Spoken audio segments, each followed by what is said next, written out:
Estamos con la presidenta de mandato cumplido, Cristina Fernández de Kirchner. Bueno, nuevamente gracias por recibirnos acá, Cristina. Gracias y permitime decir buenas noches, que me cortaste tan abruptamente que ni siquiera pude saludar. Entonces con la cámara por allí, por allá, ¿dónde está? Allá, ahí, ahí. Bueno, buenas noches a todos y a todas, y a todos los que están en el piso también, muy buenas noches. Bueno, estábamos haciendo un informe sobre el crecimiento del hambre en 8 meses con la devaluación, con las retenciones. ¿Qué análisis hacen? Más que análisis, se ve, ¿no? Se ve, uno lo nota cuando viene del sur, en la calle hay más cartoneros, más gente en situación de calle, es muy evidente, y creo que es un fenómeno que se produce a partir, bueno, de pérdida de distribución de trabajo, un aumento inusitado de todos los alimentos, producto de también, entre otras cosas, de la quita de retenciones, del tarifazo, de la falta de una política de precios, como teníamos, con precios cuidados, en el cual realmente habíamos logrado articular una red que no solamente era del Estado, la propia gente también iba a buscar precios cuidados a las góndolas, avisaba. Yo me acuerdo que al principio, cuando instalamos el programa Precios Cuidados, ¿te acordás que habíamos instalado la red de teléfonos y todo lo demás? Bueno, como todo mecanismo que recién empieza, fallaba. Por ahí la gente llamaba, no lo contestaban, iban a un supermercado, no había tal cosa. Yo me acuerdo que contesté en 2 o 3 oportunidades a gente que me mandaba mensajes al Face que decía, enojada, con precios cuidados, que esto y que el otro. Me tocó hablar con una maestra de la ciudad de La Plata, que después me la encontré cuando fui a un acto de la universidad. Pero bueno, se fue ajustando, se fue ajustando, se fue ajustando, y finalmente el programa fue todo un éxito y la gente valoró mucho esa política de precios cuidados, que fíjate que no era precios controlados, porque siempre la palabra control es como que molesta, como que hace daño, como que hace ruido, ¿no? En cambio, cuidar tiene que ver con un rol del Estado, que no es ni el de proteger ni el de controlar, sino cuidar, y cuidar que los precios, bueno, puedan ser accesibles para el conjunto de la sociedad, ¿no? Uno piensa que ningún gobierno va a venir a generar hambre. No. Entonces, ¿por qué pasó? Por las políticas. Yo creo que hoy miraba la tapa del Tiempo Argentino, ¿no? Con motivo de la visita del presidente a la sociedad rural, donde varios matutinos titulaban que después de 14 o 15 años, el último presidente había sido Fernando de la Rúa, Sí, que había ido a la rural. Y ponían en una cifra, 128.000, una visita que cuesta 128.000 millones de pesos, ¿no? Que es el costo aproximado que el Estado ha tenido con la eliminación de las retenciones al trigo, al maíz, a la carne y a la reducción de 5% del derecho de exportación sobre la soja. ¿Vos sabés que esos 128.000 millones de pesos es exactamente el doble de los subsidios que el Estado pagaba para que la gente tuviera tarifas en los servicios accesibles? Mirá qué cifra, ¿no? claro. O sea, porque muchas veces vos ves un artículo en Acá un diario... para la mitad de los subsidios. Claro. No, para la mitad no, para el doble de los subsidios. Para el doble de los subsidios. No, perdón, querido, el doble. Los subsidios a la luz, al gas y a la electricidad eran de 65.000 millones aproximadamente. Ahora, 128.000 millones exactamente se le transfirió al sector primario más concentrado el doble de los subsidios que se distribuían, no solamente, como dicen algunos, entre las familias que andaban en patas o abrían la ventana para dejar escapar el costo de la calefacción.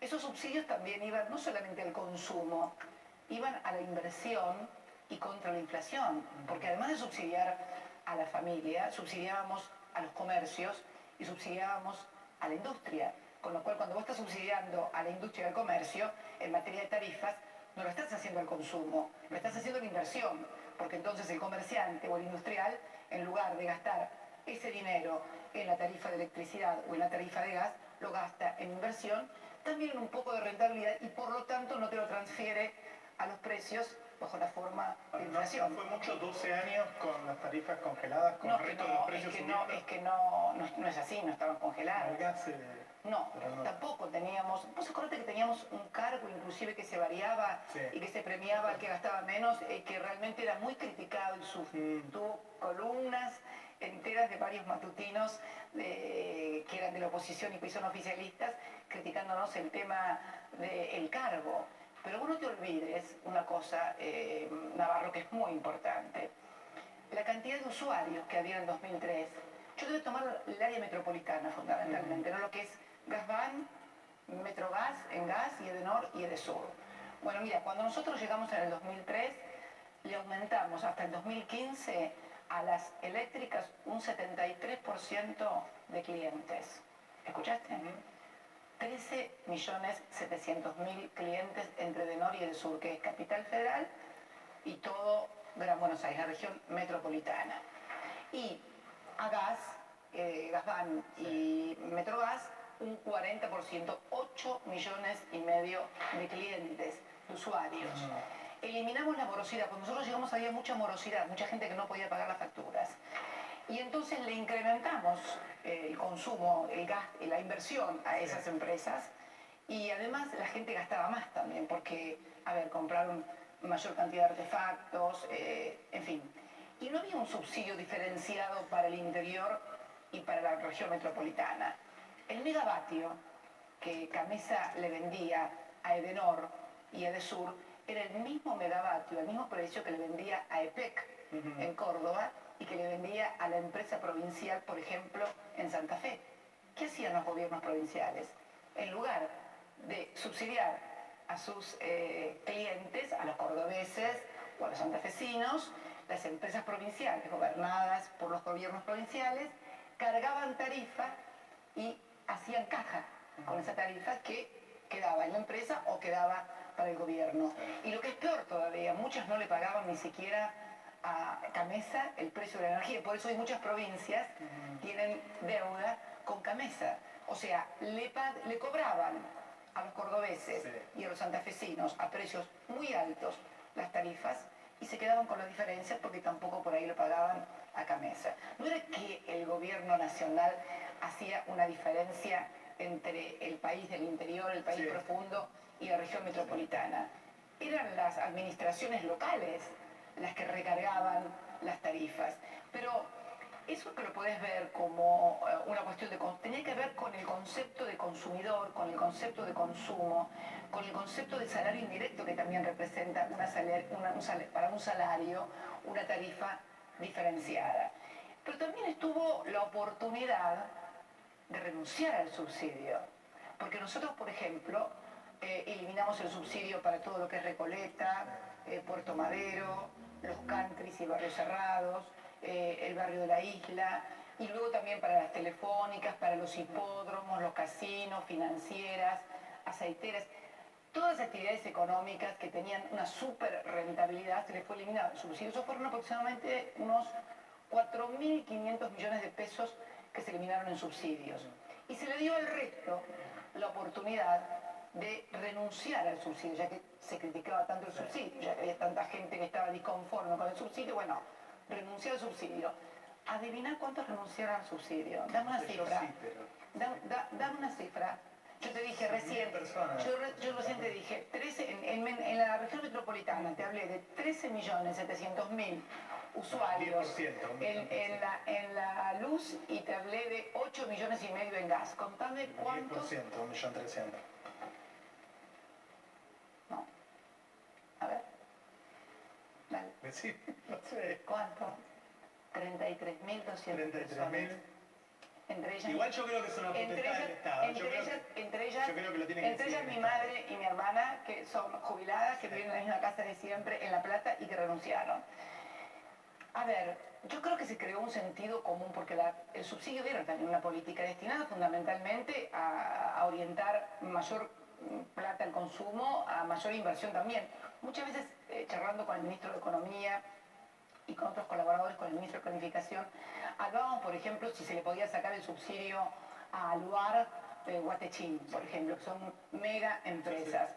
Y vos fíjate que, por ejemplo, Axel era el representante del Estado en el directorio de Techín y teníamos otro representante también en el directorio de Luar, y hacíamos los cálculos y nosotros decíamos que si tenían que pagar la tarifa plana sin subsidio, iban a tener serios problemas de rentabilidad y podría ocasionar despidos por parte de esas empresas. O sea, los subsidios estaban dirigidos también a la industria y al comercio como una manera de alentar la inversión, de sostener el empleo y, bueno, y en cierta manera mantener rentabilidad a partir de ahí también.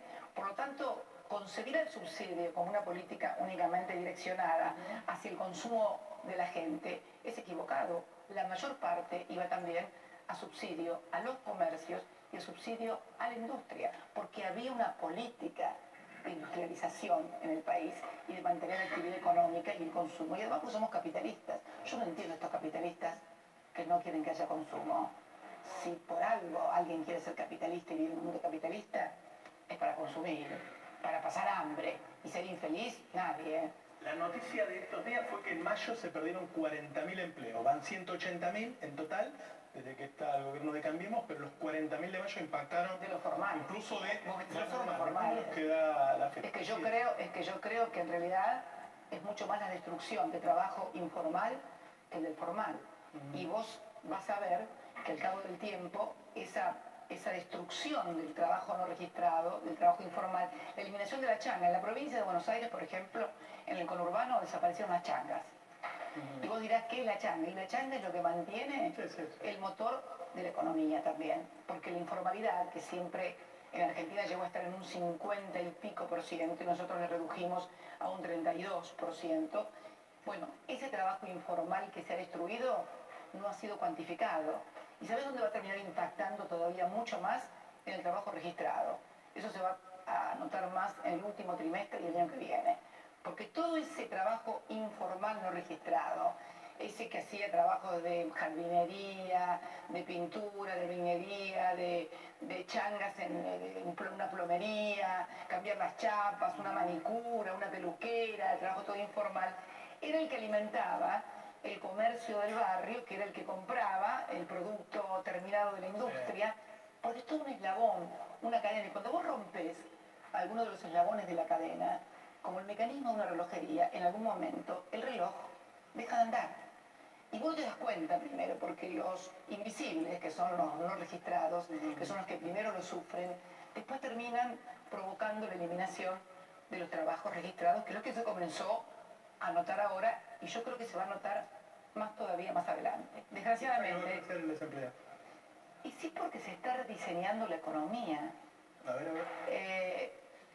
Cuando vos rediseñás la economía, rediseñás la sociedad, en definitiva, también. Ese titular del diario Tiempo de hoy no es únicamente, a ver, vamos a transferir tantos miles de millones de pesos al sector primario. Esos miles de millones que vos dejaste de transferir, transferiste al sector primario, lo dejó de percibir otro sector. Por ejemplo, el industrial, el comercial, el de consumo. Entonces pasa una reprimarización de las exportaciones. Si hay menos industrias y hay menos comercios, va a haber menos trabajo registrado, va a haber mayor desocupación. Es el rediseño de una sociedad que nosotros queríamos industrial, que la queríamos capitalista, que la queríamos consumiendo, y bueno, donde parece que lo que hay que reducir es el consumo, porque molesta el consumo y porque además muchas veces ese modelo de sociedad necesita precarización laboral. O sea, con una ocupación como teníamos nosotros de 5.9, que fue el registro más bajo que alcanzamos, es evidente que es muy difícil negociar salarios a la baja. No vamos a decir que Macri no es capitalista. Mira, yo creo que ser capitalista no es tener plata. Se puede tener plata y no tener prácticas capitalistas.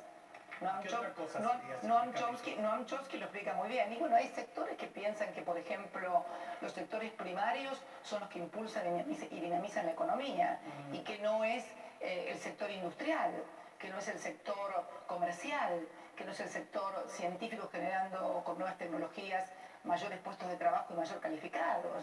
Me parece que hay un modelo de país que me huele más a un modelo antiguo, donde hay que tener muchos saldos exportables, un modelo agroexportador fundamentalmente.